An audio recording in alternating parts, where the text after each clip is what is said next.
Please give it up, Detroit, for Josh Johnson!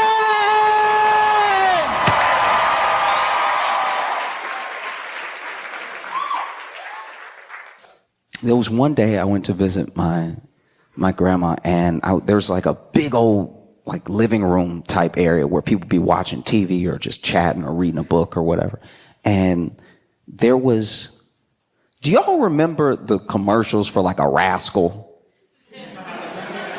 If you don't know what a Rascal was, it was some direct-to-consumer marketing that was going on TV where you were old and you were in your little chair, but they made it feel like a motorcycle. They made you feel like you could really hit that throttle on them, right? And then you could go off-road with the Rascal too. Like you could just be going over tree trunks and stuff like that without tipping and stuff. And so there was a guy who looked like he had a new Rascal, right? And it wasn't going fast for us. Like if you could walk, it wasn't going fast. But if you were in a wheelchair and you hit that throttle, you zooming, right? And so you could tell he couldn't really handle it because his head was back while he was. So my man's head was like all the way back. Like he really couldn't look up, and which is crazy because I swear he was going this fast. Like, but my man is like, right? It was incredible. My man is just,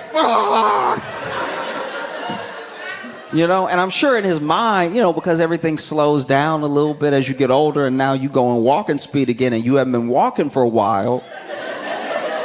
So now all of a sudden you're like, wow, this is what I did when I was back in my 80s, right? So, because I don't know how old he was, but he was dusty, right? He was, you know what I'm talking about. Don't do that. I'm not being mean. It's just, at a certain age, no matter who you are, at a certain age, once you hit those like 90, like once you get up in the 9 in the front of the number for your age, there's just a level of like,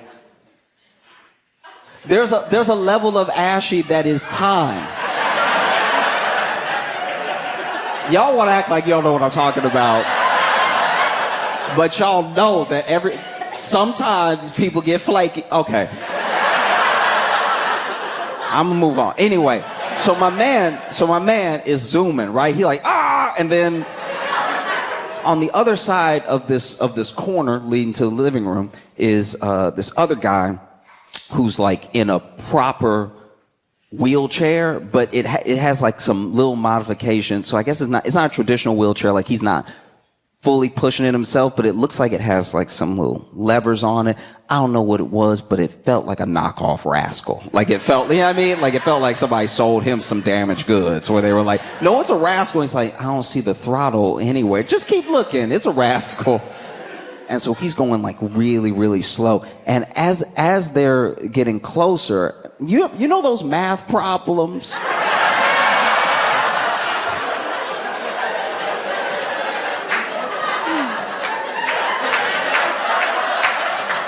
You know those math problems where like if a train, you know what I'm talking about, right? If a train leaves Detroit at 5, going 60 miles per hour, and then a train leaves Louisiana going 80 miles per hour at 7 o'clock, when will they crash? Because then even in school, they'd be like, when will it crash? I'd be like, this is a dark. Why can't it just be a delivery or something? You wrote the textbook and you putting crash. Now I gotta figure out when everybody's gonna die. I'm not even allowed to warn them in this scenario. But anyway, basically this dude has like, he's kind of turning the wheel, but it looks like it's assisted somehow, and the other guy's zooming, and then I'm standing at the corner and I'm like, who do I try to warn? Because in my head for a second I was like, they gonna miss each other because this guy's going way too fast. And then I realized that he going fast for him. He going walking speed for us, and then this other guy is going nowhere. Like very, very slow, right? And then, I'm not proud of it, but it took me so long to make a decision because I was bad at math. It took me so long to make a decision that they did collide when they both got past the corner. The fast one hit the slow one, and he tipped. And he didn't tip. This is the worst part, actually. So he didn't tip, like his chair didn't tip, right? He just tipped from getting hit, and then he fell the rest of the way out. But while he was falling, he was hanging on. Like while he was falling, he was like, no! So he's screaming no, like he don't want to fall. And to be honest, I had time to get to him, but I was so shocked that this was happening. And so then he kept falling to the point where one foot was on the ground now. I was like, ooh, you could stand up. There's still time to stand up. But then he had tipped like booty over knee, and then he was hanging, and then the chair was tipping to the point where I was like, the chair gonna fall on you.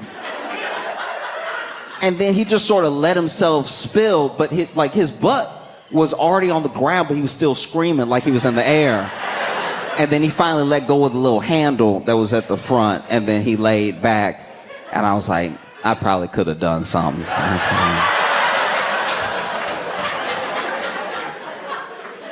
Because to be fair, it was going to happen whether I was watching or not. That moment had nothing to do with me. I was just a witness. And that's how I felt about the debate last night.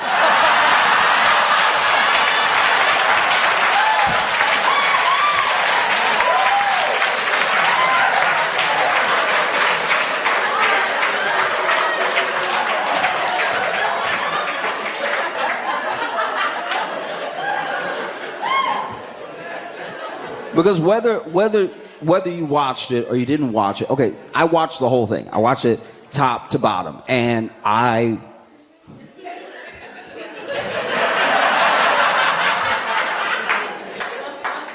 okay. Everything happened that we, figured might happen. But this is the thing that I guess I can't get over. It happened so quickly. We were worried that like maybe an hour in, Biden might have like a senior moment or something. But he said, no, I'm gonna start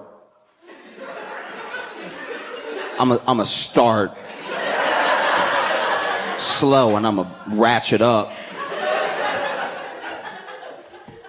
Because early, maybe second question, maybe first question, I can't remember.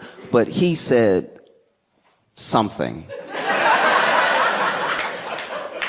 And he was kind of trying to get through it. And when he was trying to get through it, he started looking down while he was trying to get through it. And then he stopped talking. I don't know if there's been a deeper silence in my life than when that man stopped talking. It was still his turn. He had stopped saying anything. And while he was not talking, I was talking. Like while he had been like, right? Like once he got here, when he was looking down, I was like, fall.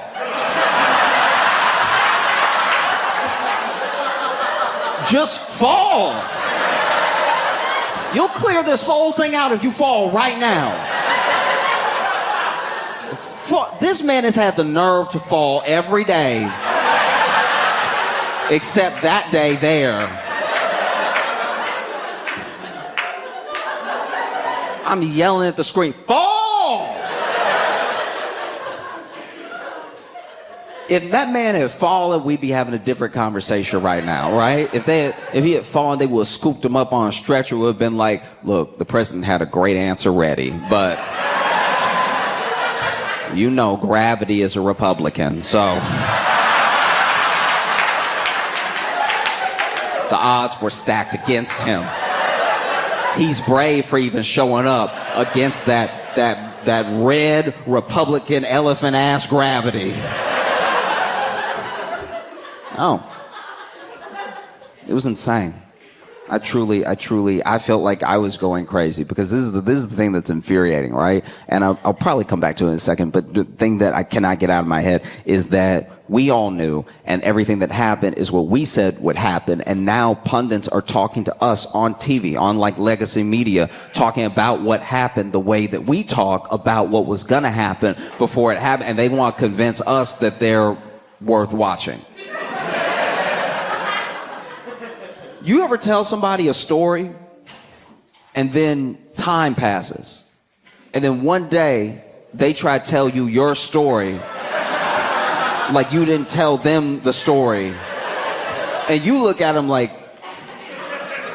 either you crazy or you think I'm crazy because I told you that. You're not bringing me any new information. That's what it feels like. It's like after the debate, I watched the after debate, and they were like, you know, he is older.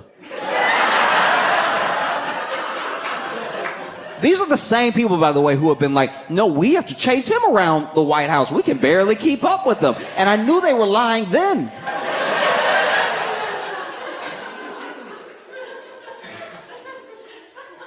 Because that's the thing. It's like he did so poorly. It fully distracts from the fact that Trump didn't do well either. But you know how, okay.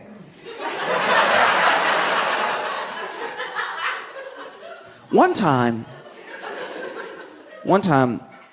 I was with some friends, and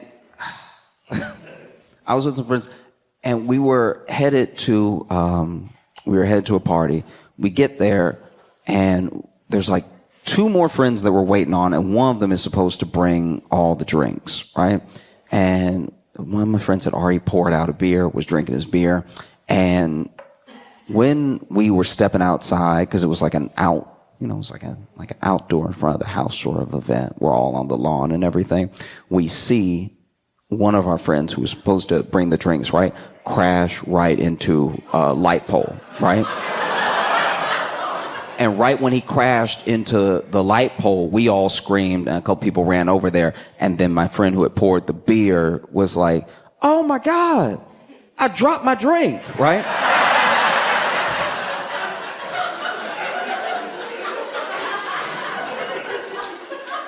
On its own, not good. In reference to something much bigger happening, nobody ended up caring, right? And that's how it felt. Like, it's insane. Like we are not crazy. We're not crazy, they're crazy. You know what I mean? We're not crazy, they're crazy. We said it already. They're crazy, they just don't listen. They don't listen. How do you not listen when it's everybody saying it? You know?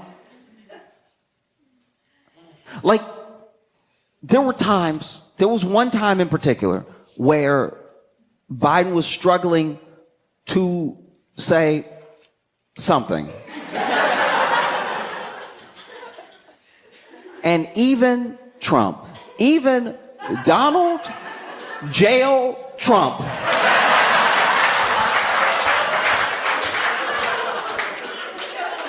looked at Biden, and you could see it on his face. He was like,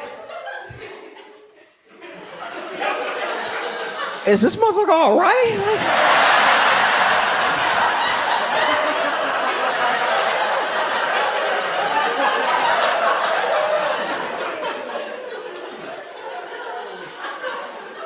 And you can tell because I've never seen this on Trump's face ever.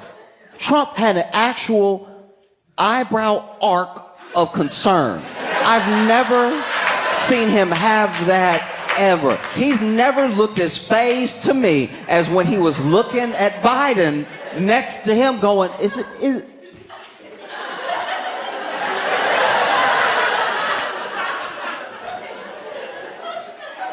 Like, it wasn't an act. Trump was genuinely wincing, which concerns me because he was the closest to him, which means something worse was going on in person close to him than what we even saw. We think we up close because the camera's zooming in. No, Trump hears him fighting to breathe.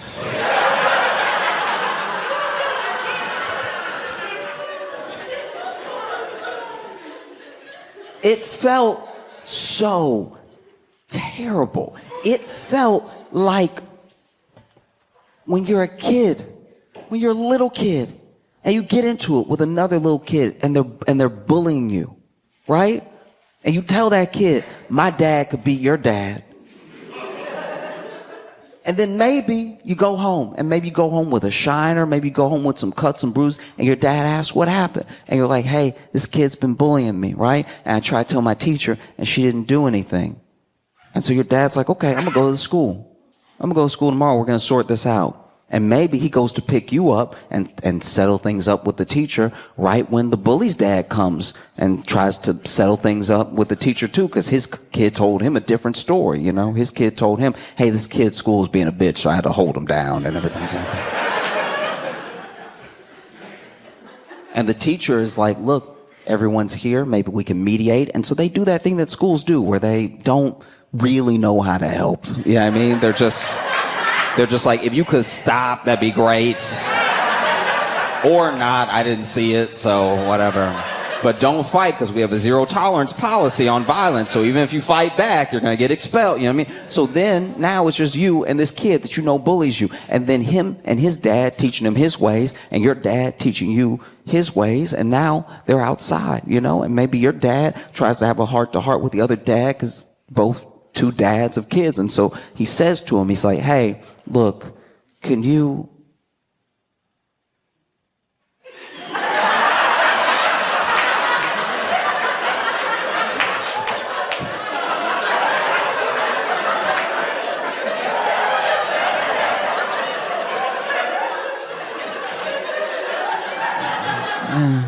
It was 1969.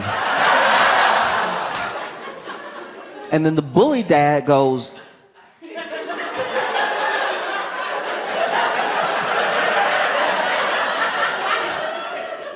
is this motherfucker all right?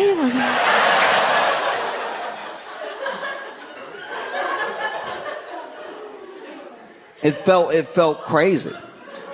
Because we knew.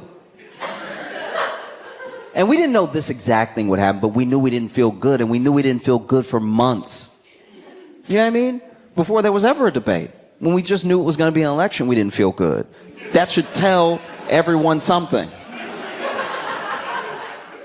Not feeling good about an election that isn't even going to happen for another year, because we knew who the contenders were early on, right? Some people tried to run the Republican Party and they got washed, right? But we knew it was going to be Trump, and we knew it was going to be Biden for a very long time, and we didn't feel good since last year. And no one took that to heart, Republican or Democrat. People did not feel good, right? You ever get cold feet a year before the wedding? Because if so, maybe you shouldn't do it, you know? Maybe they're not the one.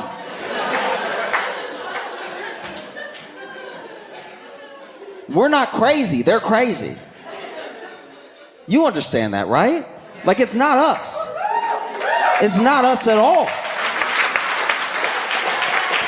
Because, you know, we have eyes and ears and we use them or whatever.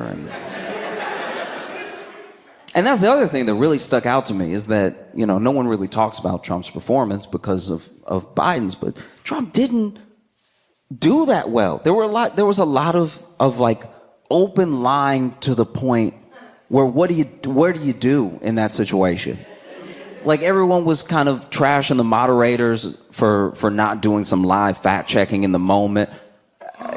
Sure, but what do you do when somebody lies that much, and how they lied, right? Because this is the thing. We found out last night that the tactics work. Trump lies fast.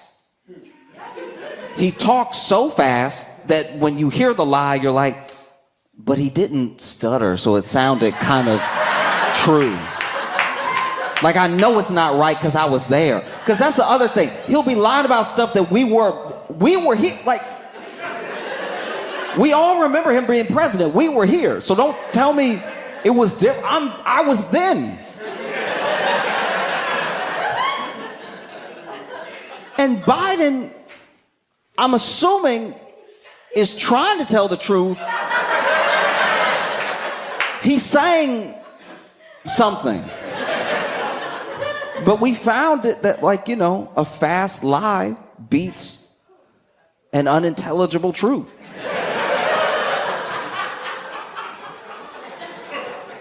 It does. Even in your personal lives, it does. Let's say you out with friends, right? Out with friends, and then let's say, you've been bad. You've been terrible even. You did a little cheating, right? And then you get caught.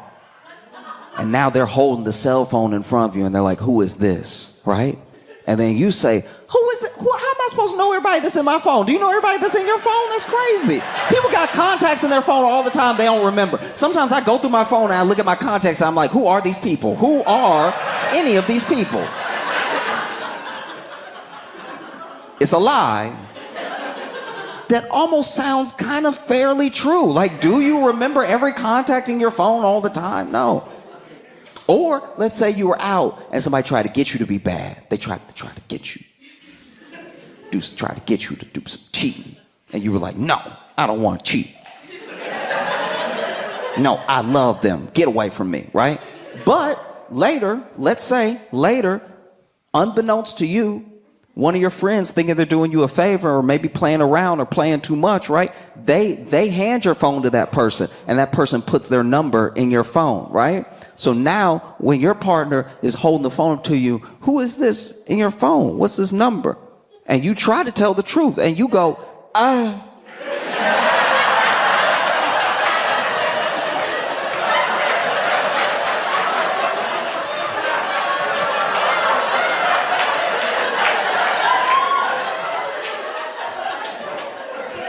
I said,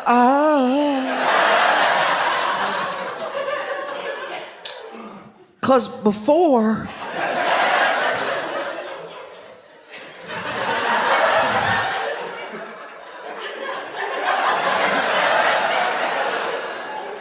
in 1969,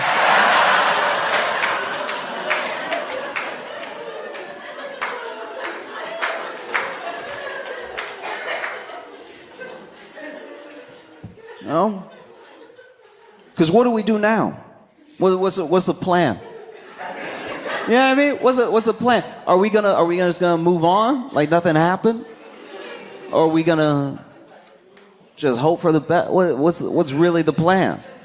Because we're acting as if there aren't other people that can run. And we're acting that way because of the circular thinking. Because look, legacy media, sometimes I trash them. People in the DNC, sometimes I trash them. But the thing that they weren't wrong about is the reasoning that lets you land where you were before. It's not lazy. It's not out of not caring. It's out of not having a belief and knowing your options. That's what happens. And it happened to both parties, by the way, right? It happened in both scenarios where there were people in the national conventions of these parties not really sure where to go from here. And so you go with what worked last time, even if it's not going to work this time, And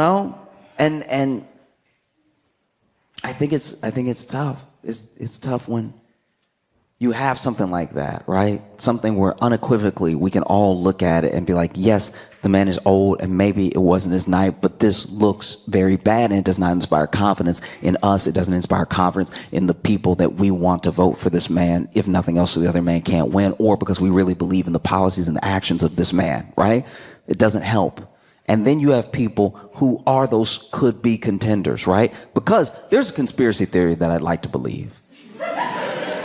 And I'll share it with you, but I have no evidence for what I'm saying. There's a conspiracy that they wanted this debate. People in the DNC want this debate to be before the convention so that if he didn't perform well, there'd be time to rally behind someone else and replace him. I don't know if that's going to happen, but it looks like a setup. It looked like... looks like a setup if I ever seen one. Like, Because the idea that he was at Camp David prepping for this debate for a week and that they actually made him prep, because he was hoarse. Why is this man hoarse? It's because they had him really talking like he was going to be out there dunking on Trump instead of just giving him a week-long nap. Let that man rest. Y'all worked him so hard he showed up with a cold. Set him up to fail, right? Because who else could it be, you know? Some people say Gavin Newsom. Gavin Newsom's a tough one, though, because then, right after the debate, Gavin Newsom goes up there and does a full-on Ron DeSantis. Because remember when Ron DeSantis was running against Trump, he just didn't want to say Trump's name yet. He was like, I'm not running yet or whatever. And then it finally got time for them to run and he announced. And then he had a little bit of momentum, but then he had to go toe-to-toe with Trump and he didn't know how to do it. So he got aired out in front of everybody, right? I think Gavin Newsom had similar ideas. He was like, look, I'm going to support the president this time. I'm going to be in everybody's good graces. I'll run in 2028, right? But if there's ever a time, it's now. And it doesn't help when he goes on TV right after the debate and tries to negate everything that we just saw. Because it makes me trust him less. You know what I mean? When they're asking him, how do you feel about his performance? I mean, he's like, oh, come on, everyone has an off night.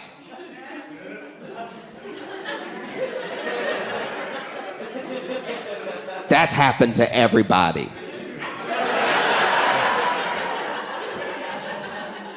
I've been alive for a while. That has not happened to me. You know? Or you get Gretchen Whitmer. Gretchen. You know what I like about Gretchen Whitmer? Gretchen Whitmer would be good because Gretchen Whitmer, they already tried to kidnap her. So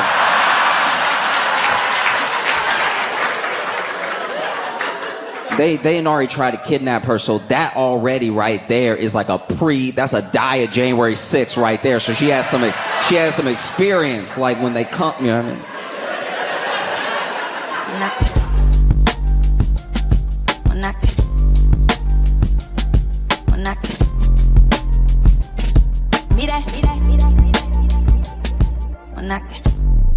Do you remember from 2017 to 2019 when celebrities would get on Twitter and say some racist shit, and then when they got in trouble, they'll be like, I took an Ambien. Do you remember that? What a fire-ass time on the internet. That was incredible. Because, by the way, just so you know, I don't know, that's not one of the side effects. Like, it's almost like all the racist people got together and were like, we gonna say it's Ambien, right? Like, I'm gonna say it's Ambien. I just wanna make sure we're all gonna do it. All right, N-word on break. Like, that's wild. But it got me to thinking, like, what if they do a study years from now and it turns out Ambien does make you a little racist? Like, what if medicine can do weird shit to people we don't know? You know what I mean? I'm just saying. That's what happened with Quaaludes. A lot of y'all, you know, we were younger than the Quaalude era, but like Quaaludes basically were prescribed to people and it was like a sleeping pill, but they figured out that if you stay awake for it, it would like mess you up. You get super high if you just stayed awake through the Quaalude. Maybe that's how Ambien works. Maybe Ambien put most people to sleep and they racist in their sleep, but we don't know because they snoring. And then if you could just tweet through it, all the opinions come out. You know, what if we owe Roseanne an apology? She just fought through. Because that's the thing, you see those anesthesia videos, you know, and people come out of anesthesia, they all goofy, and then their friends and family post it. What if we just posted the wholesome ones? What if some people wake up from anesthesia just like, don't trust them, all right? Fargo, North Dakota. Make some noise for Josh Johnson!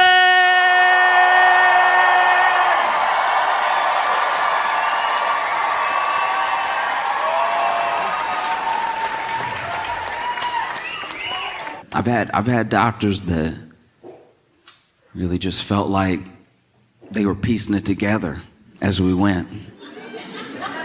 You know what I mean? Like, truly. Like, one time, I don't even know what it was. I had something on my leg that was, like, concerning me, right? And so I went to the doctor and I'm telling him about it. I'm sitting in his office going over it, going like when it happened, everything, how worried I am because I've never seen anything like this before, and how I've just been like feeling like tired all the time. So I'm wondering if it has something to do with this. And he's like, yeah. And I was like, do you want to take a look at it? He's like, yeah, we'll get to it. And then he stands up, grabs like all the stuff, stethoscope, stuff that he, I guess he gonna listen to it. I don't know what the plan is. But then he's like, go ahead and stand up and you can drop your you can drop your pants. And like I'm like, why are you seem nervous? Like it was just do you know what I mean? Like it's not like we're buds. Like I have to do this now. And we've talked about it thoroughly. Like, you know where the thing is, like upper thigh, right? And so then I like open my belt buckle, I unzip, I start dropping my pants, and maybe I did too fast for him because he was like, oh, pause. I was like, pause?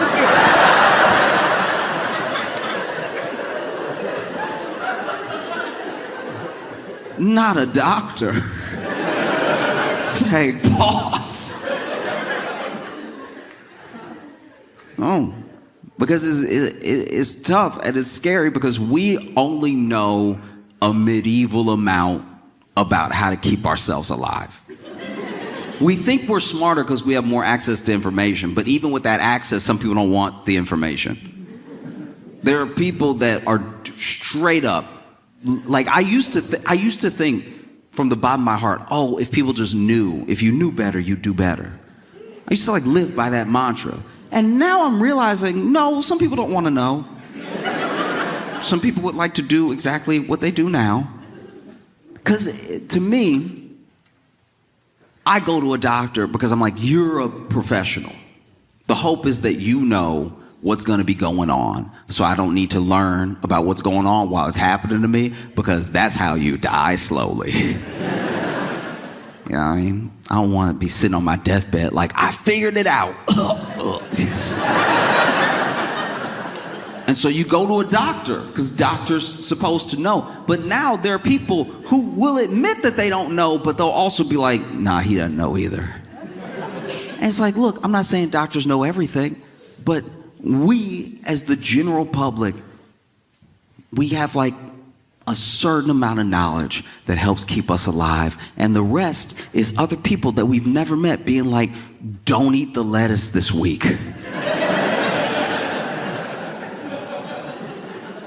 There's E. coli everywhere. And without them, I wouldn't know that. I'd be hitting the lettuce hard. I'd be like, look at how healthy I am. I'm mid-salad right now. Oh, you do your best. Everyone is doing their best. Don't think that I think people aren't doing their absolute best. Even when they don't do what I agree with, even when they don't do things that I think are like common sense, people are doing their best, you know? It's just sometimes someone's best shouldn't be here. Do you know what I mean? You could have all the good intentions in the world, but if your best is like subpar, should probably get you out of there. Let you be a cheerleader. Because I've been through all manner of like medical things. Luckily, nothing so serious that it was like fundamentally life-threatening for long. I'm very thankful that I don't deal with like chronic pain or conditions that I know people in my life do that make them have to adjust plans, cancel plans, make them have to adjust their life, make them have to be thinking about this thing all the time. I luckily don't have to think about my body all the time, you know? But I know a lot of people that do. I know a lot of people that depend on those experts for things that if we were going off of my knowledge, most of this room would be dead. No, I don't claim to be an expert, but I feel like there's this weird place we've gotten to where it used to be knowing something was like a big deal. Oh, ask them, they know, right? And now questioning something is as big of a deal as knowing something. And I'm not saying questions are bad. I just think that at a certain point, we need to distinguish the people who only ever ask questions from the people who actually know things. Do you know what I mean? You should ask questions. I don't want anyone to blindly follow anyone. I'm just saying that when people say do your own research, some of them haven't researched. Research is boring. If you weren't bored during your research, if you just strung a marathon of documentaries on YouTube together, I bet you that wasn't research, though. I'm not even saying everything you learned was wrong. I'm just saying, like, research usually takes time, takes years of your life, takes dedicated study and attention. Real research, knowing something, you have to give something to know something. It takes nothing to just pick things apart until you confuse everyone. Do you know what I mean? And so I said all that because I've made mistakes in my life. I didn't know the difference between the emergency room and urgent care.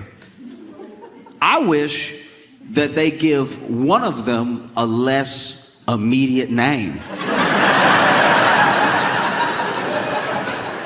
I didn't know they weren't interchangeable, all right? It's the emergency room and then it's urgent care. Well, I urgently need help for my emergency, so what should I do? Where does that leave us now? I'm at a fork in the road and whichever I pick sounds like they'll help me quickly. Turns out emergency rooms are for like life-threatening, immediate care. Urgent care is for when you got like a headache.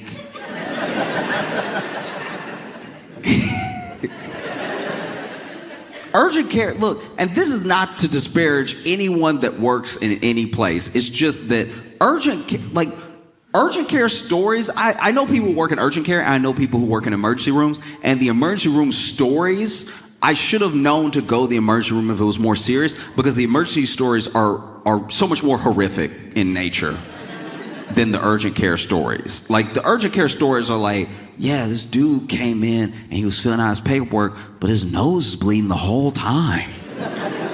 Kind of got all over the paper. And then he handed it back to me and I was like, ugh.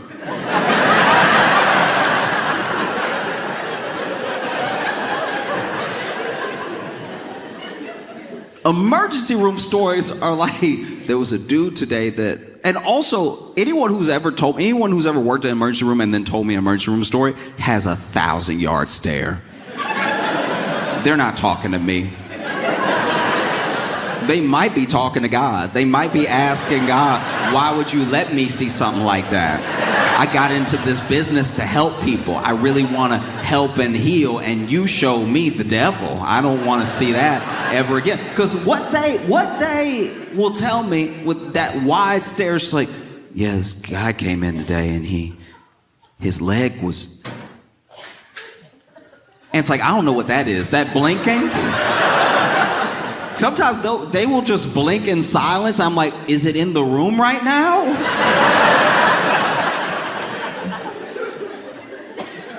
This guy came in today and his leg was in his chest.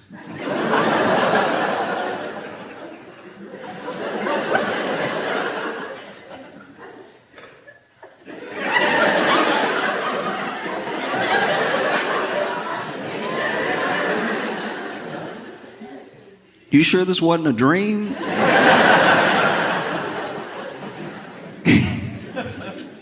No.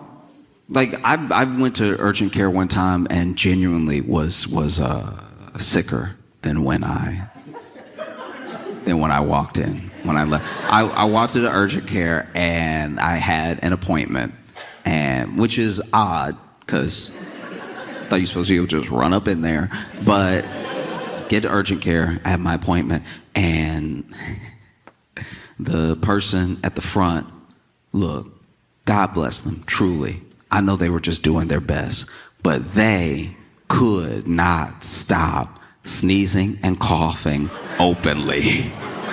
And so I was like, oh, like I'm backing away from this.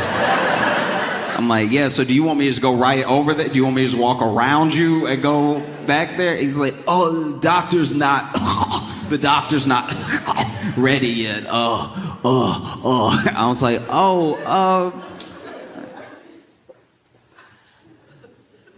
you can go first, dog. Like, if you, I mean, you're already here and you here all day and like, I don't know, you're probably killing everybody, so if you want to go, that's supposed to be the benefit of working here, right? That you already here in case you need to be here. And he was like, oh, don't worry, it's not COVID. And I was like, that wasn't my concern at all. I wasn't wondering if it was COVID. I was wondering why it was happening right now to you. Like, I want you to be well. That would be better for everybody in here because we all came sick. And if we all mix our sick together right now, I'm pretty sure we'll get a new thing. And I don't want that to happen. No, and then my man sent me back so the doctor could cough in my mouth. Everybody had it, whatever it was, everybody had it. But now, when you go to the emergency room, let's say that's closer than urgent care, and you're like, you know what, I'll just go right now. And then you get in there, and even if you have a terrible migraine, when you look around an emergency room, it does make you self-conscious about your sickness. The same way where you like go to the gym for the first time in 8 years and you looking around at all the people who are like already swole. When you get to an emergency room and you're not that sick and then you just see people holding bullet wounds closed, you're like, you can go before me if you want. Like, I'm...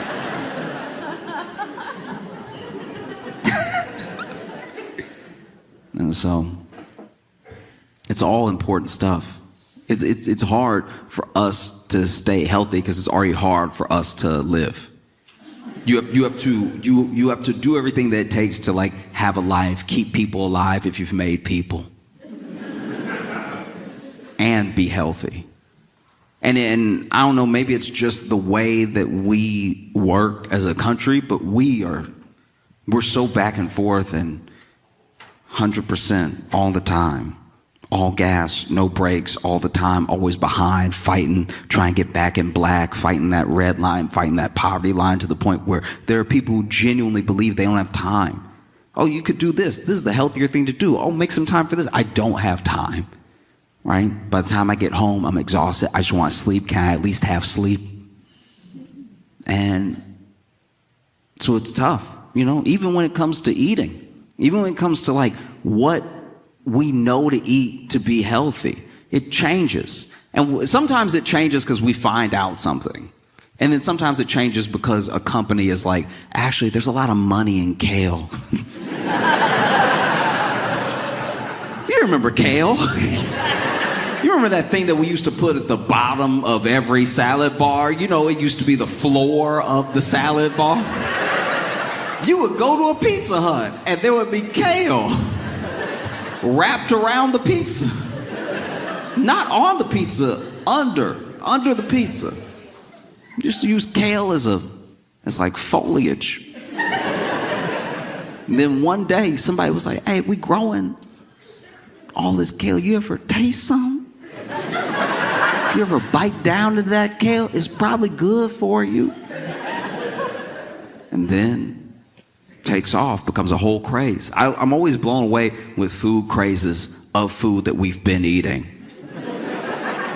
We've all been alive for a while now, but every year there will be some superfood that's a food we were already aware of. Remember when avocados had their day? Remember when avocado was like, have you no, your skin. And there's vitamins that it's so good for you. Your skin. Do you want more skin? Your skin. It's so good for your, see, you have extra skin under your skin. You'll be so healthy. You remember coconut oil. There was a year where coconut oil could do no wrong. They were like, no, put it on your skin. Lather yourself up at night. You'll just be so moisturized. Put it on your skin. Put it in your hair. It'll get all the dirty stuff out of your hair. It'll clear out your pores in the hair and everything. Get the hair follicle all nice and juicy and stuff. Eat it. Cook with it. It's so good. It'll be good it'll fix your skin from the inside. It'll be delicious and it'll fill it. Ooh, it'll be like all of your organs have new skin. And then somebody else came out with a study that was like, oh, actually don't do any of that. Like it's actually gonna fully clog your pores. It's gonna clog the pores of your hair. And if you eat it, it's gonna be like a little too loose in your heart while your heart's trying to pump blood. I don't know what they said, but they turned on it in a day. And you would think that all this stuff is happening because we're finding out all these things. But what's really happening is all of these narratives are competing at the same time. There are people who have a vested interest in you eating as much meat as possible. And then there are people who have a vested interest in you eating no meat at all. And I don't even mean on a political front. I'm not even talking about environmentalists versus like vegans versus people who have money in Big Cow. I'm talking about genuinely there are people who believe, for whatever reasons they've come to, that they've concluded that they believe this thing is good for you, this thing is bad for you, and then they put it out into the world. And because we have the internet, you could look up anything, and anything is as good for you as it is bad for you. And that is scary when you know what a medieval amount to keep yourself alive. I'm not claiming to be smarter than anybody, and I try to listen to experts, and I try to do my quote-unquote own research. It's a lot of reading. It's pretty boring. That's why I feel like I'm doing the right thing.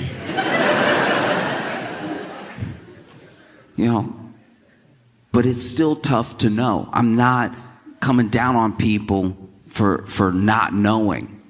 I think it's mostly that if someone went to all the trouble to know, maybe that should mean something.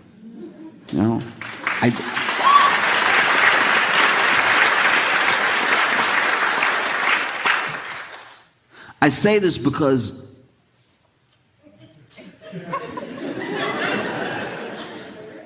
RFK Jr. is the head of Health and Human Services.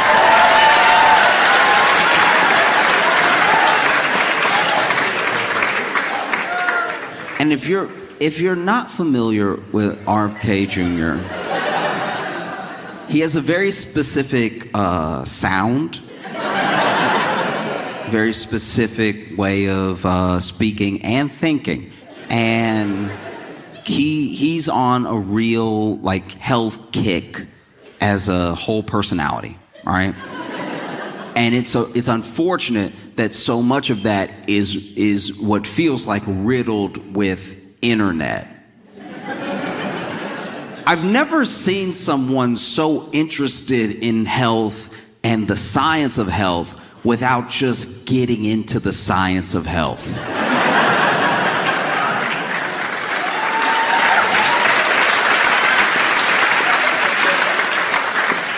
Do you know what I mean? It would be like me knowing every stat that there is to know about basketball. But then when someone rolled me a ball or even tossed me a ball, maybe I'm playing my first pickup game of basketball. With all of this knowledge I supposedly have of the game, I know plays, I know players, I know stats, I know strategies, and then someone actually passes me the ball and I go,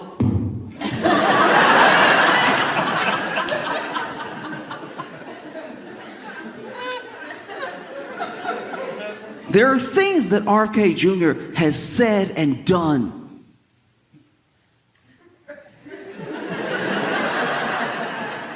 They don't just worry me. You know what I mean? They don't just worry me. They actively go against, it's one thing if you have one theory. I let everybody be subversive about one thing to me, because I'm like, all right, you might be right about this thing, who knows, let's investigate, right? When you have 90,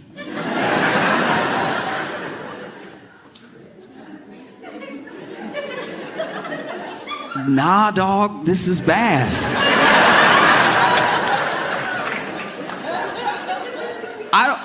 I don't even like repeating some of the things that he said because it makes it, if I repeat it, I sound like I think it because it takes me so long to explain what he thought that I sound like I think it too, and I would rather not.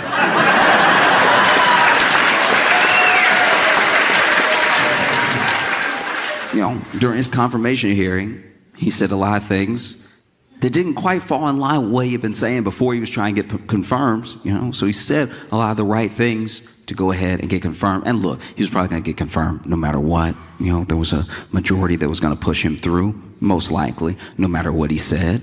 And then he gets in. And this is the most troubling thing to me about, like, RFK Jr., is that there are moments where he'll say something that is, like, not only like not crazy, it's like the thing that everyone was hoping somebody would say. And then he'll quickly follow it up with a thing that no one has ever said.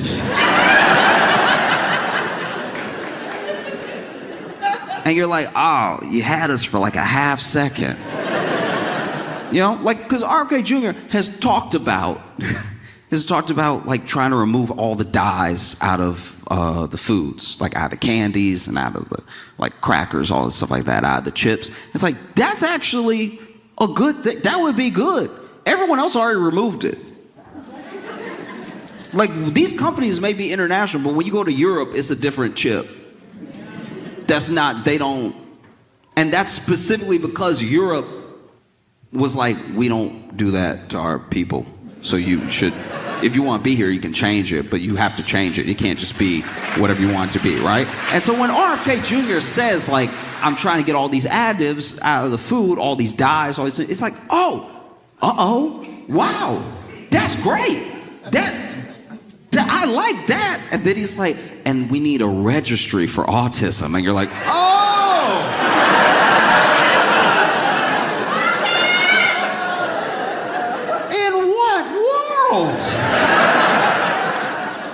What are you doing? It's so deeply frustrating, you know? Because it's like that the whole thing, the whole thing that is that is frustrating about it is that it is someone who, even in the face of experts, would rather not challenge those experts and prove them wrong to their face, just more talk to people who honestly and earnestly are trying to find out and don't know and lead them. You don't see him engaging in like real debate with a doctor who's made the thing their life, who's done the true research, and who's done it over time. I'm not saying science and doctors can never be wrong. I'm saying those are the people you should be having these spats with, instead of going on podcasts and convincing people who also didn't do the thing. They didn't make that their life's work, and then leading them down a path where we're not really sure how bad it could get. And this is in the midst of Doge and other things cutting jobs for like the National Health Institutes, you know, cutting jobs at the FDA, cutting jobs in all these places where we need these things. In fact, there have been rollbacks on things that help us prevent things in the future, on research for the future of what might be going on somewhere else, is what scientists are thinking about all the time, when this thing might happen, right? And if you roll back on that, you won't see the effect right away. You may not even see it for a long time. But then when we are behind, because we used to be the leader, and we're quickly losing our first place position in being who the world looks to figure out new illnesses, to figure out, even with old ones, we can still figure out vaccines. We can still figure out all of these different aspects of how to keep people healthy and alive. And when you roll them back in ways that seem like they don't matter, or at least you don't want to give attention to, the effects we won't know the widespread effect of it. You know, and I'm worried because RFK Jr. got in under this whole like make America healthy again attitude. It was sort of a mantra, right? And I understand that he's like a, 70-year-old guy that bench presses. But I would like to, if I can, be healthier than RFK Jr. because he doesn't seem healthy. I haven't seen his blood work. I'm not saying, I don't know, but he doesn't seem healthy because he does a lot of stuff that doesn't seem to lead to health. Long before he was ever confirmed for the head of Health and Human Services, there was a picture of RFK Jr., one of many, but there was a particular picture of RFK Jr. walking out of an airplane bathroom, barefoot.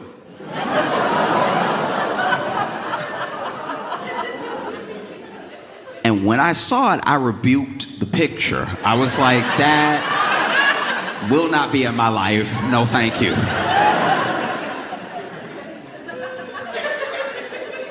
I'm not a doctor.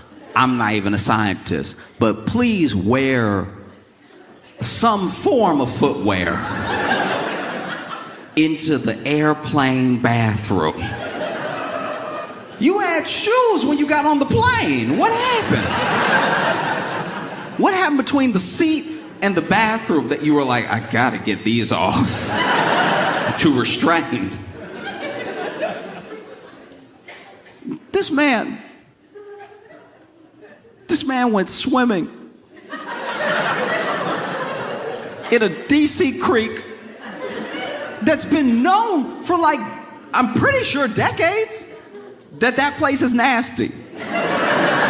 It's so okay. It's so nasty that the place is nasty. It's so nasty that they have a sign saying, "We nasty. Don't swim here, it's nasty." And sure, it's like this flowing creek and everything, but it's been known for a long time that sewage leaks into that creek. And he hopped in with the same feet that he walked out of that airplane bathroom with. Hopped in feet first, probably didn't even dip his toe in, was like, yeah! Swimming in the creek with his grandchildren, I'm pretty sure. And his dog. You're the head of Health and Human Services. Do us the service of being a healthy human. This is so crazy that we're watching you. It would be like watching the Secretary of Defense play Russian roulette. It's like, so you're not gonna be here long then.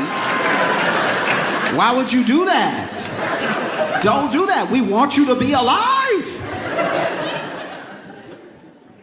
It's so frustrating. Man, has a congressional hearing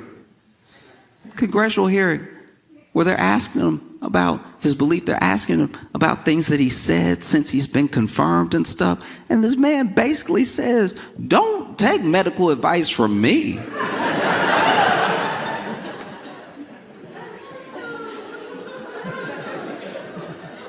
There's a part of me that almost respects that.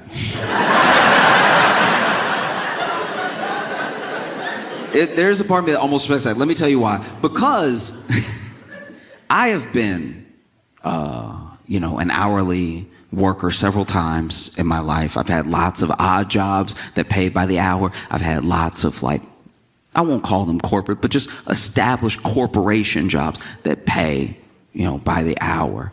And the problem with hourly work, whether you're talking about me or anyone I've ever interacted with, especially from a customer service perspective, the problem with hourly work is I'm not sure if we're meeting at the hour you care about this job.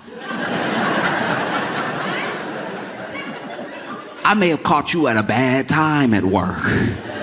There's 4 types of hourly workers. There are the hourly workers who are they start off great, especially when we're talking customer service. You start off great. I was here. You start off great. You clock in, you got a good attitude, you're ready to go. Nothing's happened yet. And then,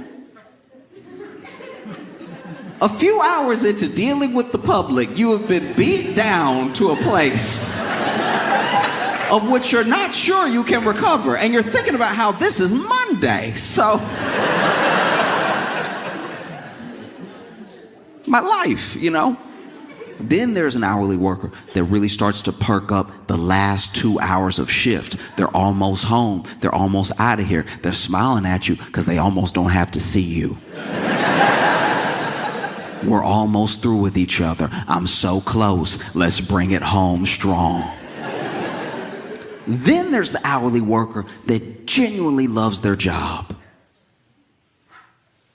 Then there's the hourly worker who hates their job so much that from clock in to clock out, they are here to make sure that you hate their job too. Right? And at different points in my life, I've been a couple of these different workers, you know? Sometimes I had a job where I could clock in and then I was good attitude, good everything. And then people just, whether they're impatient or they're rude or they're nasty, they just beat you down and you try to not let the last interaction affect the next interaction. But after a while, you just get to the point where you just got that face, that almost like 1,000-yard stare. And you're trying to do your job, but you just want to be like, and his leg was in his chest. Like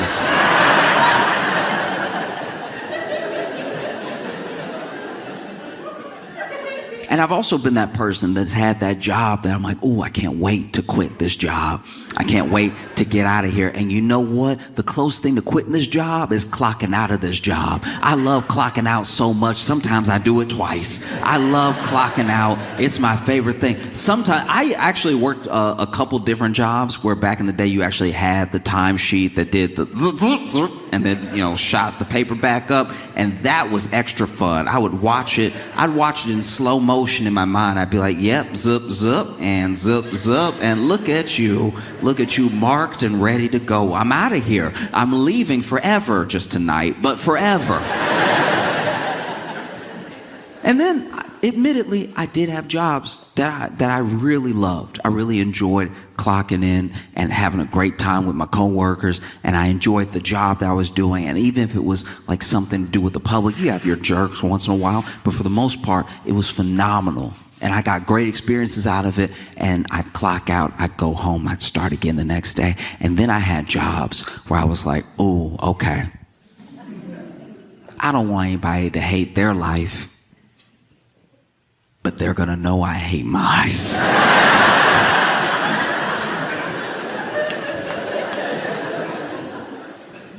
And there's something in the spirit of an hourly worker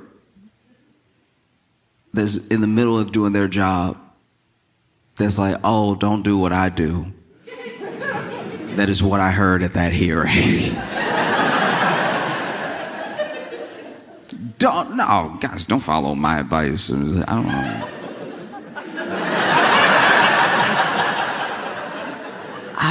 I be saying stuff. No.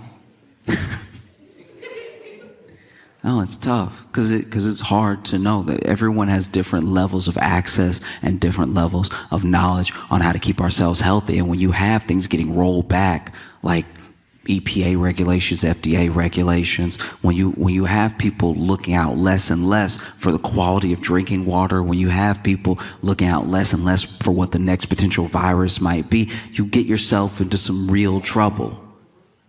And then they kick it back to us. They kick it back to us every time. They roll that thing back. They fire those people who, I'm not going to say every single person loved their job, but they roll things back to the point where now more people have more burden on them and less support to try to get us to where we need to be, at least on a basic level of health. And they're like, but it's up to you. You know, Dr. Oz came on and he was like, the best way to be healthy is to be healthy. And I was like, oh, do you have financial advice too? Because that's incredibly solid right there. The best way to not need these services is to not need these services. And it's like, okay, but you gotta remember, you're dealing with people who have varying levels of knowledge around what is and isn't healthy. My hometown has a bit of a meth problem. And a real conversation that I overheard at a bus stop was, no, they getting on to me and on to me and on to me because I'm smoking meth. But it's not like it's crystal meth.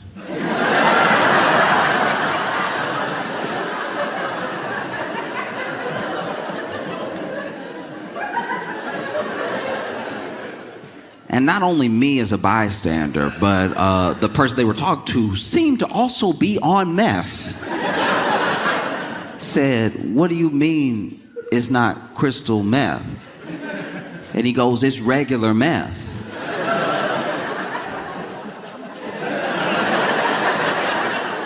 And so then the other person on meth was like, no, it's all meth. Crystal's not the deluxe.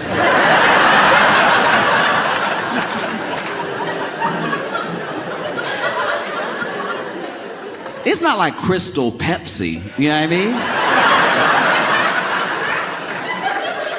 It's all generally meth. There's not a diet meth. Meth is the diet meth. I haven't eaten in some time.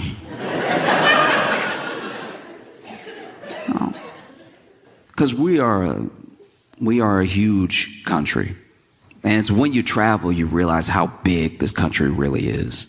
And it's a lot of people to try to keep healthy, try to make healthy, you know? And so you want people of the absolute highest caliber, knowledge and character to be in positions that affect your health. And I just don't think RFK Jr. is that, you know? And there's all these things. There's plenty of things that you can watch and plenty of breakdowns people have done on his ideas and his theories about health and everything, and the things that he says that fall into the lane of conspiracy and the things that he says that fall into the lane of like homeopathic cures and stuff. And I'm just saying there's a certain way that you talk about people that lets me know what you think about people, how you feel about people, right? And while maybe from his perspective seeming compassionate or seeming understanding, the way I've heard him talk about people, especially people with autism, but people with any sort of different ability or way of life, and talk about it in terms that just seem so like stark and dismissive of the individual themselves in these broad brushstrokes, and then try to later come back and be like, oh, I was only talking about a quarter of, you know, as if that's better. You know, it makes me feel like this is not the individual that should be in that position. And that's not just because he swims in sewage. It's because like actual sewage is spilling out of his mouth every time he talks. You know? But yeah, maybe he can get the food additives out. I don't know. Like this. You know? That's just, I don't know. That's what's so frustrating me about RFK Jr. It's like half of what people applaud him for even saying we should do or that he's trying to do is just a bunch of stuff Michelle Obama was trying to do. Like, remember when Michelle Obama was like, how about a carrot?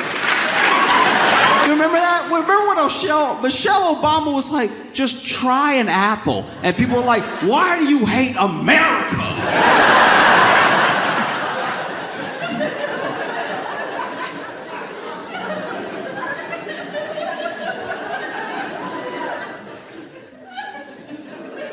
No, it's super frustrating. You know, I get frustrated all the time. I can't imagine if you are, a parent of a child with autism and you're listening to RFK Jr. talk, or if you're someone who's an actual health specialist and you're listening to RFK Jr. talk, or if you are the person who, in my opinion, deserves to be the angriest, Michelle Obama, listening to RFK Jr. talk. You know, she probably is pointing at the TV doing the DiCaprio meme. Like, that's what I just want you to try an apple.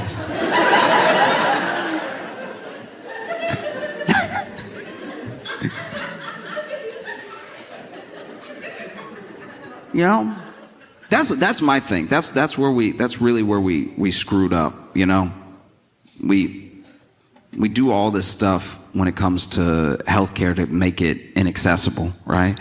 So there's all these things that you have these premiums, you have these deductibles, you have all these different things that we understand are to keep us away from the healthcare. But then when it comes to the vaccines, when it comes to, the treatments, I think we're too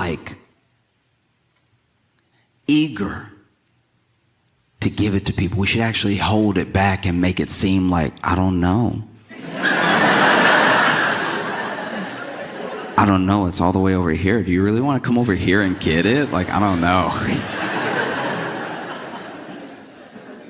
Because I had a conversation with a friend that enlightened me a little bit in kind of that route of thinking. He was a new parent, and he was like, look, I'm not a doctor. I recognize that I don't know the science or anything, but I'm seeing all this stuff on social and on TV about giving my kids vaccines, but I'm also talking to my doctor who's telling me to give my kids vaccines, and he's like, I don't know what to do, and I'm really scared about what I should do, right?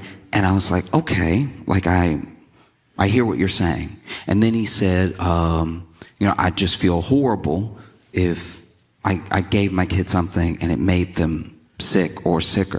And I was like, okay, I understand what you're saying. And then I asked him, I was like, let's just go back in time for a second and just pretend that the vaccine that the doctor's trying to give you just doesn't even exist. And your kid was sick. Would you want it then? Do you know what I mean? And I'm not saying that as some sort of got you. I'm saying that when we're sick, we go to the hospital. When you're sick or someone you love is sick, you want a doctor immediately. All this just asking questions, going back and forth, trying to dunk on doctors, trying to dunk on experts. It's always done from a place of actually being okay right now. When you're actually in a hospital bed, you're like, do whatever. I'm coughing up blood.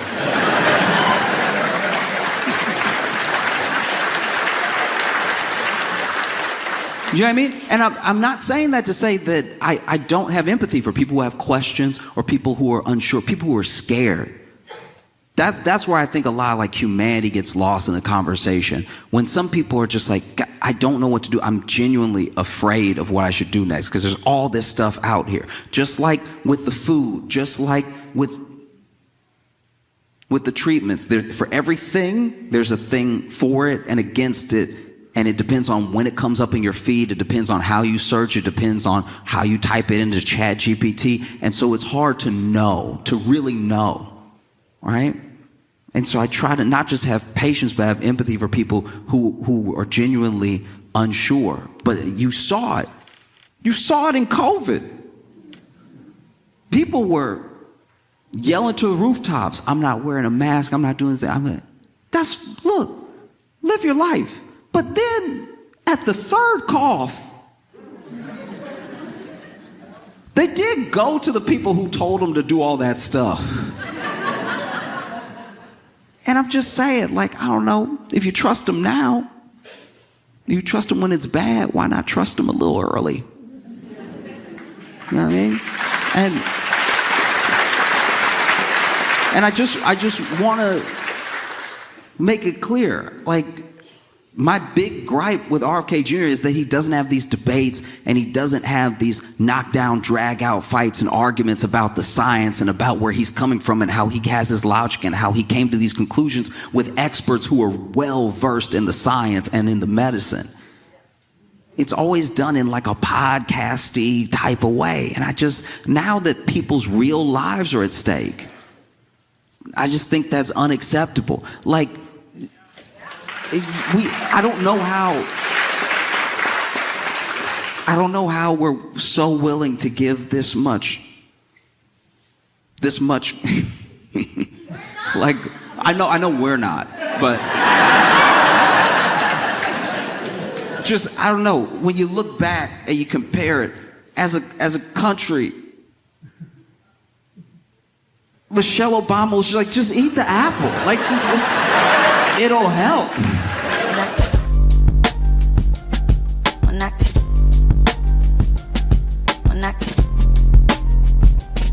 Mira.